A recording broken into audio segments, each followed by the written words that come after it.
নিবন্ধন ইন্টেলেকচুয়াল প্রপার্টিটা বলা শুরু করলাম এবং সরকার পদক্ষেপ নিল, এগুলি আমরা সবাই জানি। কিন্তু আমাদের ভবিষ্যৎ কিন্তু শুধু জিআই পণ্যের মধ্যে না। আমাদের উনি আগের বক্তা সাহেব বললেন যে আমাদের ভবিষ্যৎ হচ্ছে অন্যান্য ইন্টেলেকচুয়াল প্রপার্টি রক্ষা করার ক্ষেত্রে, ইনোভেশনের ক্ষেত্রে, পেটেন্ট করার ক্ষেত্রে, ডিজাইন করার ক্ষেত্রে, ইন্ডাস্ট্রিয়াল ডিজাইন, এগুলো লক্ষ্য রাখতে হবে। আমি একটু মোটা দাগে বলি, আমরা মেধা সম্পদকে প্রধানত দুই ভাগে ভাগ করি। একটা হচ্ছে কালচারাল বা এস্থেটিক যে প্রপার্টিগুলো আছে, যেটা আমরা কপিরাইটের মাধ্যমে প্রোটেকশন দিই।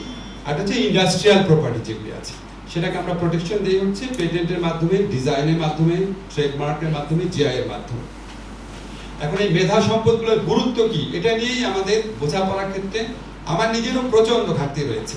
যেমন আমরা সবাই জানি, আচ্ছা মেধা সম্পদ যদি আমরা প্রোটেক্ট করি তাহলে উদ্ভাবনকে স্বীকৃতি দেওয়া হয়, উদ্ভাবন নির্ভর অর্থনীতি গড়ে উঠে, শিল্প গড়ে উঠে, ব্যাপক কর্মসংস্থান হয়। কিন্তু এটার সাথে কিন্তু বৈদেশিক বাণিজ্য এবং ফরেন ইনভেস্টমেন্টের বিরাট সম্পর্ক রয়েছে। আপনার যদি ইন্টেলেকচুয়াল প্রপার্টি রাইট প্রোটেক্টেড থাকে, শুধুমাত্র তখন আপনার foreign investment, direct foreign investment ব্যাপক পরিমাণে বৃদ্ধি পায়, কারণ তারা একটা ট্রান্সপারেন্ট লিগ্যাল জায়গাতে, লিগ্যাল ফ্রেমওয়ার্কের মধ্যেও কাজ করতে পছন্দ করে। আর এটা হচ্ছে যখন আপনি ইন্টেলেকচুয়াল প্রপার্টিকে প্রোটেকশন দেওয়া শুরু করবেন, আপনার পেটেন্টেড জিনিস থাকবে, আপনার জিআই পণ্য নিবন্ধন থাকবে, তখন বৈদেশিক বাজারে রপ্তানির ক্ষেত্রেও বিরাট সুবিধা পাওয়া যায়। ফলে এই জন্য আপনি খেয়াল করে দেখবেন, পৃথিবীতে আমরা নানান ধরনের রাষ্ট্রের সম্পদের কথা বলি, মেধা সম্পদের কথা বলি, প্রাকৃতিক সম্পদের কথা বলি, মানব সম্পদের কথা বলি। আপনি খেয়াল করে দেখবেন যে সমস্ত দেশ পৃথিবীতে সবচেয়ে উন্নত, যেটাকে আমরা ওইসিডি কান্ট্রি বলি, organisation of economic development cooperation, যেটা America, West Europe, South Korea, New Zealand, Canada, এরকম দেশ যেটার মেম্বার, সবচেয়ে শিল্পোন্নত যে দেশগুলো রয়েছে, ওরা দেখবেন প্রচন্ডভাবে এই ইন্টেলেকচুয়াল প্রপার্টি রাইট প্রোটেকশনে এগানো, প্রচন্ড আগানো। একটা এক্সাম্পল দিই, যেমন আমেরিকাতে আপনার কর্মসংস্থান এবং জিডিপির প্রায় 30% আসে হচ্ছে ইন্টেলেকচুয়াল প্রপার্টি থেকে, 30%। অন্যদিকে আফ্রিকান কান্ট্রিগুলোতে অনেক কান্ট্রি রয়েছে যেখানে 1% আসে না এখান থেকে। আপনার আফ্রিকান কান্ট্রিগুলোর জেনারেল ফিচারটা জানেন, সব দেশ কিন্তু প্রাকৃতিক সম্পদে সমৃদ্ধ। এমনকি সুদান, যেটা এত গরিব দেশ, সেদিন একটা প্রোগ্রামে দেখলাম ডায়মন্ড উৎপাদনে নাকি তারা সারা পৃথিবীতে 4th। আপনারা জানেন পৃথিবীতে সবচেয়ে দুষ্প্রাপ্য যে খনিজ পদার্থগুলো রয়েছে, সোনা বলেন, ডায়মন্ড বলেন, তারপর আপনার পেট্রোল বলেন, সবই ম্যাক্সিমাম হচ্ছে আফ্রিকান কান্ট্রিগুলোতে। তো ওদের কি নাই? ওদের নাই হচ্ছে মেধা সম্পদ নাই এবং সুশাসন নাই। অবশ্যই সুশাসন নাই, সুশাসন অনেক বড় ব্যাপার। আর মেধা সম্পদটা নাই, এটা কাজে লাগানোর মতো ক্যাপাবিলিটিসটা নাই, মেধাটা নাই, এটা প্রোটেকশনটা নাই, প্রোটেকশন রেজিমটা নাই। যে কারণে একটা জেনারেল ফিচার দেখবে, যে সমস্ত দেশ অর্থনৈতিক ক্ষেত্রে পিছিয়ে আছে, স্বল্পোন্নত যে সমস্ত কান্ট্রি আছে, এখন বোধহয় 53টা কান্ট্রি আছে, দেখবেন ম্যাক্সিমাম হচ্ছে এই সমস্ত আইনি কাঠামো প্রচন্ড দুর্বল এবং তাদের জাতীয় অর্থনীতিতে মেধা সম্পদের কন্ট্রিবিউশন বলতে কিছুই নাই। প্রাকৃতিক সম্পদ, মানব সম্পদ, আমাদের ক্ষেত্রে দেখেন আমরা কৃষি, আমাদের গার্মেন্ট সেক্টর তার মানব সম্পদ, এটা তো মেধা সম্পদ না। তারপর আমাদের যে ফরেন রেমিটেন্স, এটা মানব সম্পদ। আমাদের এগ্রিকালচার বা ক্ষুদ্র যে উদ্যোক্তারা আছে, এখানে আপনি মেধা সম্পদ বলতে খুব কম জিনিসই পাবেন। তো এরকম একটা পরিস্থিতিতে আপনারা জানেন যে আমরা ট্রিপস কমপ্লায়েন্ট কান্ট্রিতে পরিণত হব, 2026 হওয়ার কথা। এখন হয়তো 3 বছরের একটা এক্সট্রা প্রিভিলেজ পাওয়া যাবে, আমরা একটা ট্যাক্স ফ্রি, ডিউটি ফ্রি রেজিমে যেতে হয়তো 2029 সাল পর্যন্ত আমাদেরকে কনসিডার করা হতে পারে। তারপর যখন আমরা প্রচন্ডভাবে ট্রিপস কমপ্লায়েন্ট কান্ট্রি হতে হবে আমাদের, তখন কিন্তু এই যে আমাদের রোব সাহেব বললো, আমরা ইচ্ছা মতো কিন্তু ওষুধ বানাতে পারবো না। আমরা যে কোনো ওষুধ বিদেশি একটা জেনেরিক জিনিসটাকে আমরা বানিয়ে ফেললাম, এটা কেউ ধরলো না, ট্রিপসের অব্লিগেশন এখানে ইম্পোজ করলো না, এই জিনিসগুলো কিন্তু হবে না। বাইরের রপ্তানি তো দূরের কথা, দেশীয় পণ্য ক্ষেত্রে আমরা এটা ব্যবহার করতে পারবো না। তো এই সমস্ত পরিস্থিতি বিবেচনা করে আমাদেরকে প্রচন্ডভাবে এই ইন্টেলেকচুয়াল প্রপার্টিকে প্রোটেক্ট করা, এটাকে এনকারেজ করার দিকে লক্ষ্য রাখতে হবে। এখন যদি আমরা এখনকার চিত্র যদি দেখি, আমাদের এখানে নাসির আলী মামুন ভাই আছে, আমরা যদি শুধুমাত্র একটুখানি কালচারাল প্রপার্টিসের কথা, যদি কপিরাইটের কথা বলি, ওনাকে জিজ্ঞেস করতে পারেন যে ওনার কয়টা ছবি কপিরাইট ওনার আছে, কপিরাইট বলে কিছু আছে নাকি। আমরা শুনি যে এর গান ও শুনছে, এই লেখকের বইয়ের ফটোকপি ফুটপাতে বিক্রি হচ্ছে, এই সিনেমার নাটক যেটা জনপ্রিয় হয়, দেদারসে যেখানে দেখানো হচ্ছে। আমি বাংলাদেশে বসে সমস্ত বাইরের যত ভালো ভালো মুভি আছে, মুক্তি পাওয়ার 1 মাসের মধ্যে দেখে ফেলছি। আমাদের ভয়াবহ অবস্থা, কপিরাইট কনসেপ্ট বলতে কিচ্ছু না, নামে মাত্র কিছু আছে, কিন্তু এটা দেদারসে লঙ্ঘন হচ্ছে। এই লঙ্ঘনকে প্রোটেক্ট করার কোনো সিস্টেম এখানে নেই। আমরা যদি লিগ্যাল ক্ষেত্রে দেখি, আপনার একটা প্র্যাকটিক্যাল এক্সাম্পল দেখেছেন যে আমাদের আইন আছে, প্রতিষ্ঠান আছে, ডিপিডিটি আছে। তারপর আপনারা দুইটা এক্সাম্পল দেখেছেন, একটা হচ্ছে জামদানির ক্ষেত্রে, একটা টাঙ্গাইলের ক্ষেত্রে, টাঙ্গাইল শাড়ির ক্ষেত্রে। জামদানি কিন্তু ইউনেস্কো এটা বাংলাদেশের হেরিটেজ হিসেবে স্বীকৃতি দিয়েছিল। তারপরও ভারত উপাধা জামদানি নামে যখন এটাকে জিআই পণ্য হিসেবে নিবন্ধন করলো, নিবন্ধন কিন্তু দীর্ঘ প্রক্রিয়া, আমাদের রেজিস্ট্রার সাহেব বলে গেছেন, বছর 3 লাগে। প্রথমে আবেদন করে, তারপর আপনার গেজেট নোটিফিকেশন করে, তারপর আপনার জার্নালে প্রকাশ করে, কেউ অবজেকশন জানালে সে অবজেকশনটা বিবেচনায় নেয়। তো 3 বছরের মতো লাগলো উপাধা জামদানিটাকে আপনার জিআই পণ্য হিসেবে নিবন্ধন করতে ভারতের। এর মধ্যে কিন্তু বাংলাদেশ থেকে কোনো রকম আপত্তি জানানো হয় নাই। এমনকি আমাদের যে আপত্তি জানানোর যে লিগ্যাল ফ্রেমওয়ার্ক, আমাদের ওই জিআই পণ্য আইনটাই তখন ছিল না। এটা কমপ্লিট করেছিল জামদানিটা 2009 সনে, আমাদের জিআই আইনটা হয়েছে 2013 সনে, রুলসটা হয়েছে 2015 সনে।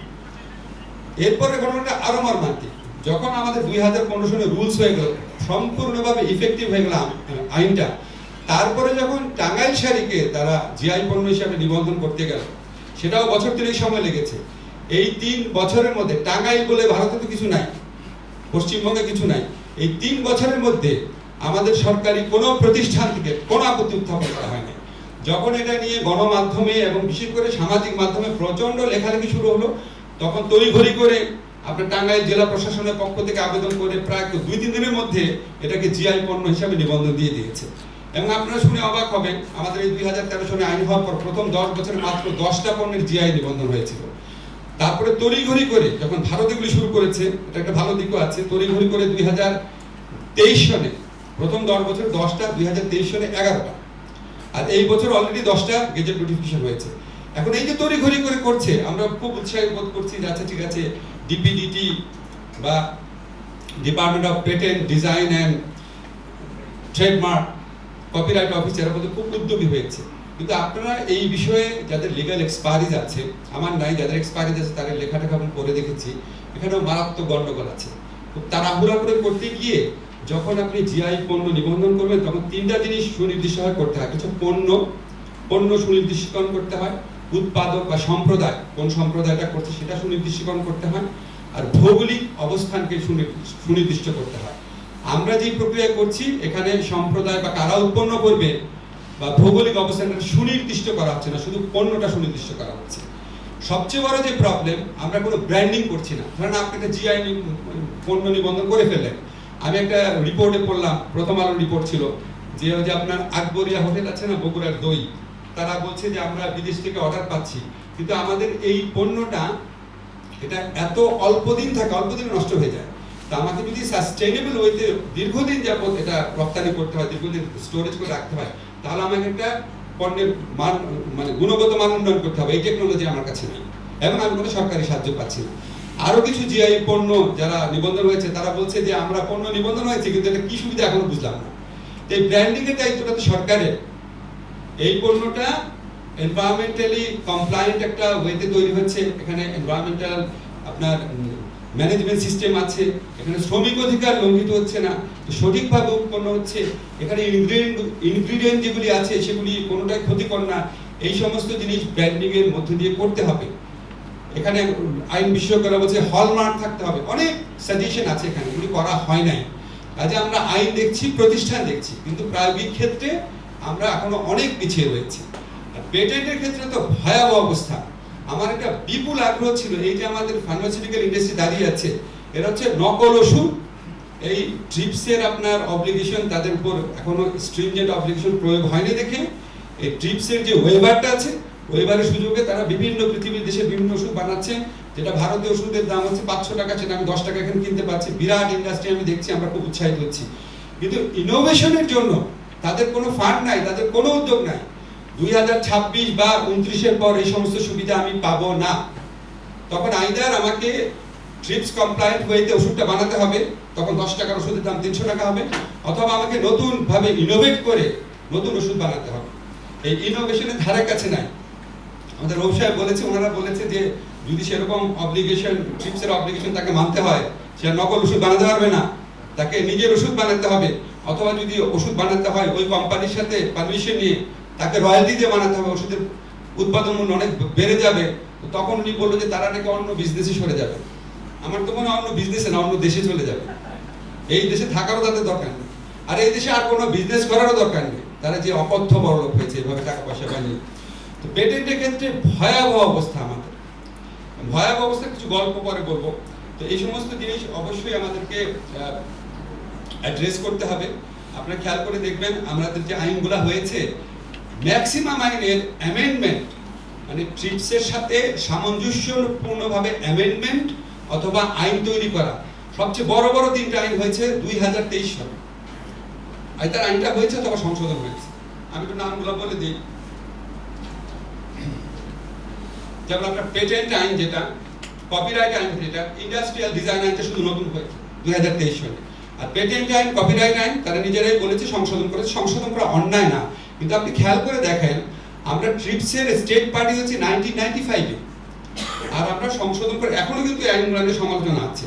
আমরা সংশোধিত আইনগুলো করেছি 2023 সালে। আইনটা প্রণয়ন করতেই আমাদের 28 বছর লেগে গেল। তারপর জিআই যে পণ্য আইনটা সেটা করেছি 2013 সালে, 18 বছর লেগে গেল। আর প্রতিষ্ঠানের ক্ষেত্রে কি অবস্থা সেটা আপনার ডিটি বা কপিরাইট অফিসে, এটা যতগুলো আমি এই সেমিনারে আসার জন্য ওদের উপর যতগুলো, আপনাদের ওয়েবসাইটে গেলেই বুঝতে পারবেন ওইখানে ওখানে ক্লিক করলেই কিছু আসে না। মানে এখানে কোনো পার্মানেন্ট নাই, মানব সম্পদ নাই। অন্যান্য মিনিস্ট্রি থেকে লোকজন নিয়ে আসছে, উপরের দিকে কয়েকটা অফিসার আছে অন্য মিনিস্ট্রি থেকে নিয়ে আসছে। কোনো মানে গাইডেন্স নাই, কোনো টেকনোলজিক্যাল নলেজ নাই, কোনো টেকনিক্যাল এক্সপার্টিস নাই।